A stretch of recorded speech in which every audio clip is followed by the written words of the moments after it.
ओम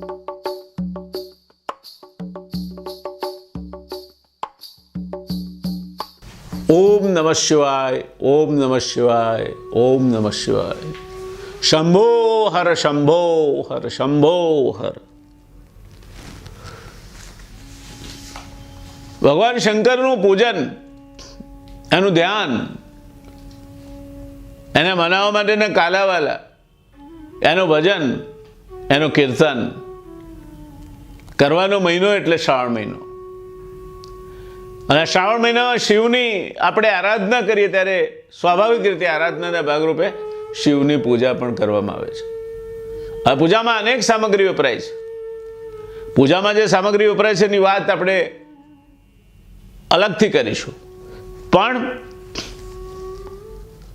શિવની પૂજા આમ તો બીજી કોઈ જ સામગ્રી ના હોય તો લોટો ભરીને જળ ચડાવો ને તો પણ બોળિયો શંભુ માની જાય, એની પૂજા એ રીતે પણ કરી શકાય। પણ શિવની પૂજામાં કેટલીક સામગ્રી ન વપરાય તેની વાત આજે કરવી છે। એમાં પહેલું આવે શિવપુરાણ મુજબ જે 5 વસ્તુઓ શિવની પૂજામાં નહીં વાપરવી જોઈએ। ફરી કહું છું, આજે આપણે જે વાત કરીએ છીએ એ 5 વસ્તુઓ શિવની પૂજામાં નહીં વાપરવી જોઈએ, શિવ પૂજા માટે નિષિદ્ધ છે એની વાત કરીએ છીએ। આ 5 વસ્તુઓ શિવ પૂજામાં નથી વપરાતી। એમાં પહેલું છે કેતકીનું ફૂલ, કેવડાનું ફૂલ। એને શ્રાપ છે ભગવાનનો, એ વાર્તા આપણે અગાઉ કરી ગયા છે। બ્રહ્માજીની ખોટી સાક્ષી કેતકી એટલે કેવડાએ પૂરી માટે ભગવાનને નારાજ થઈને એને શ્રાપ આપ્યો કે ક્યારેય મારી પૂજામાં કેવડાનું ફૂલ વપરાશે નહીં। ખૂબ આજીજી કરી કેવડાએ, ત્યારે ભગવાને શ્રાપમાં એને થોડું કન્સેશન આપ્યું, કહ્યું સારું જા, કેવડા ત્રીજના દિવસે બહેનો જ્યારે કેવડા ત્રીજનું વ્રત કરશે, ભાદરવા સુદ ત્રીજના દિવસે, ત્યારે શિવપૂજન માટે આવશે, પોતાના પતિના દીર્ઘાયુષ્યની કામના કરીને જે આરાધના બહેનો કરે છે તે કેવડા ત્રીજના વ્રત વખતે ભગવાન શિવના પૂજન માટે બહેનો જાય છે, ત્યારે એ પૂજામાં માત્ર 1 દિવસ પૂરતો કેવડો ભગવાન શંકરને ચડાવી શકાય છે। આ સિવાય કેવડાનો ઉપયોગ ભગવાન શંકરની પૂજામાં નિષિદ્ધ છે।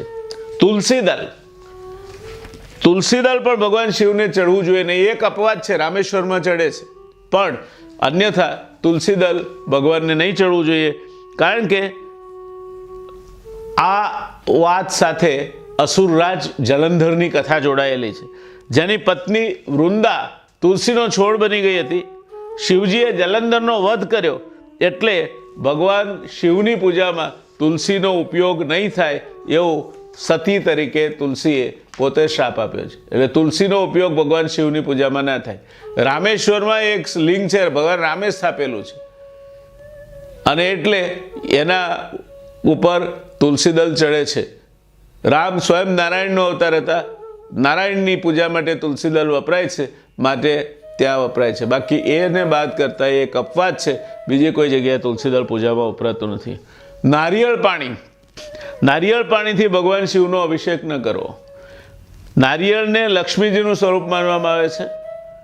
આ કારણથી બધા જ શુભ પ્રસંગોએ ટોપરું પ્રસાદ તરીકે વપરાય છે। ટોપરાનો પ્રસાદ વહેંચાય છે। આપણે નારિયેળ વધેરીએ, શનિવાર હોય ને હનુમાન દાદાના મંદિરે ગયા આવીએ તો નારિયેળ વધેરીએ, એ કોપરાને પ્રસાદ તરીકે વેચીએ। નાગપાંચમના દાડે નાગબાપજીની પૂજા કરીએ, નારિયેળ વધેરીએ, ટોપરાને પ્રસાદ તરીકે વેચીએ, તો નારિયેળનું કોપરું પ્રસાદ તરીકે વપરાય છે। પણ શિવ ઉપર એ અર્પણ થાય, શિવના લિંગ ઉપર જે વસ્તુ ચડે છે ને, અને પછી એ વસ્તુ શિવ નિર્માલ્ય કહેવાય, એનો ઉપયોગ રહેતો નથી, પ્રસાદ તરીકે પણ ગ્રહણ ન કરી શકાય। અને એટલા માટે નારિયેળ લક્ષ્મીનું સ્વરૂપ છે, નારિયેળ લક્ષ્મીનું સ્વરૂપ છે, ભગવાન વિષ્ણુ સાથે એને સંબંધ છે, એ શિવ ઉપર ચડતું, એનું પાણી ચડતું નથી। હળદર શિવની પૂજામાં નથી વપરાતી, કારણ કે એ સ્ત્રીના શૃંગારની વસ્તુ છે અને એના સૌંદર્યની વૃદ્ધિ કરે છે। આ મહાકાલ છે, સ્મશાનનો દેવ છે, વિનાશનો દેવ છે, અને એટલે સ્ત્રી જે વસ્તુ એના અખંડ સૌભાગ્યની કામના કરીને વાપરે છે એ વસ્તુથી એની પૂજા થતી નથી। સિંદૂર અને કંકુ, સિંદૂર સેંથીમાં પુરાય, કંકુનો ચાંદલો થાય, બંને અખંડ સૌભાગ્યવતીના શૃંગારના માટે વપરાતી વસ્તુઓ છે. માટે પોતાના પતિનું દીર્ઘાયુષ્ય ઈચ્છતી જે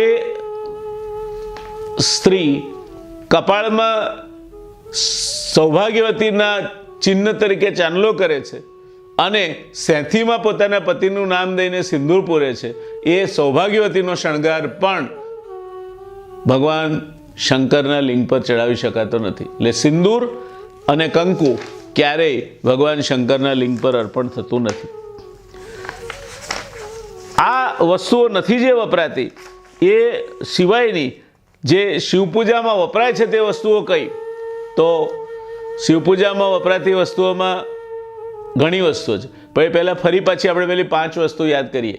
એક કેવડો, સિવાય કેવડા ત્રીજ, બીજું નારિયેળ પાણી, ત્રીજું હળદર, ચોથું કંકુ અને પાંચમું સિંદૂર. આ 5 વસ્તુઓ શિવની પૂજામાં વાપરવી નિષિદ્ધ છે. તો શિવની પૂજામાં વપરાતી વસ્તુઓ કઈ? શિવની પૂજા માટે જે વસ્તુઓ વપરાય છે તેની વાત કરીએ આપણે. તો શિવ પૂજામાં મનોકામના પૂર્તિ માટે શિવની પૂજામાં પીળી અથવા લાલ કરેણના ફૂલ વપરાય છે. પીળી અથવા લાલ, અત્યારે ચોમાસામાં આ કરેણ બરાબર ખીલે છે. પીળી અથવા લાલ કરેણના ફૂલ ભગવાનની પૂજામાં વાપરી શકાય. ગુલાબનું ફૂલ વાપરી શકાય. શિવજીને અગત્ય ફૂલ અર્પણ કરવાથી ખ્યાતિમાં વધારો થાય છે, તમારી યશ કીર્તિમાં વધારો થાય છે. શેફાલી એટલે પારિજાતનું ફૂલ અર્પણ કરવાથી મનની શાંતિ, સમૃદ્ધિ અને તણાવમુક્ત જીવન પ્રાપ્ત થાય છે. સફેદ કમળ ચડાવવાથી મોક્ષનો માર્ગ આસાન થાય છે. બિલીપત્ર શંકરને અત્યંત પ્રિય છે. બિલીપત્ર ચડાવવાથી ધનની કમી પૂરી થાય છે. બિલીપત્રથી મા લક્ષ્મીજીની પણ આરાધના કરી શકાય છે. બિલીપત્ર અંગે વાત પછી આપણે અલગથી કરીશું, પણ અત્યારે આટલા પૂરતો ઉલ્લેખ કરી લઉં છું.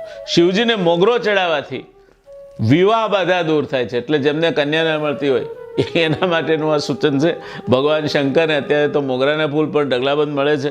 ભગવાન શંકરને મોગરો ચડાવી એની આરાધના કરો. ઉત્તમ જીવનસાથીની તમને પ્રાપ્તિ થાય એ પ્રકારની રચના થાય તો એને ભગવાન શિવનો પ્રસાદ ગણીને, ભગવાન શિવની કૃપા ગણીને સ્વીકારી લેજો. શિવજીને લાલ ફૂલવાળો ધતુરો ચડાવવાથી પુત્રકામના પૂર્ણ થાય છે. લાલ ફૂલવાળો ધતુરો ન મળે તો સફેદ ધતુરો પણ ચાલે. કાળી દાંડીવાળો 7 ફૂલવાળો ધતુરો આવે છે તે પણ ચાલે. શિવજીને દુર્વા ચડાવવાથી સ્વાસ્થ્ય, તંદુરસ્તીની, દીર્ઘાયુષની પ્રાપ્તિ થાય છે. આ દુર્વા શિવજીને ચડે છે એનું પણ મહત્વ છે, કારણ કે જ્યારે એમણે આ હળાહળ પીધું ત્યારે જે ગરમી ઉત્પન્ન થઈ, ગરમીને શાંત કરવા માટે અશ્વિની કુમારોએ દુર્વાનો પ્રયોગ કર્યો હતો, ભાંગનો પ્રયોગ કર્યો હતો. અને એટલે બિલીપત્ર, ભાંગ અને દુર્વા એ આ કારણોસર પણ શિવજીને પ્રિય છે. શિવજીને જુઈ ચડાવવાથી અન્ન અને અપાર ધનની પ્રાપ્તિ થાય છે. ભગવાન શિવ હંમેશા લોકોપકારી અને હિતકારી છે. અન્ય દેવતાઓની સરખામણીમાં શિવની પૂજા, અર્ચના અને આરાધના સરળ છે. સ્વચ્છ જળથી પણ માની જાય એ શંકર, એ શિવ, એની આરાધના કરવામાં પણ કંઈ બહુ મોટા આ મંત્રો ભણવાના નથી.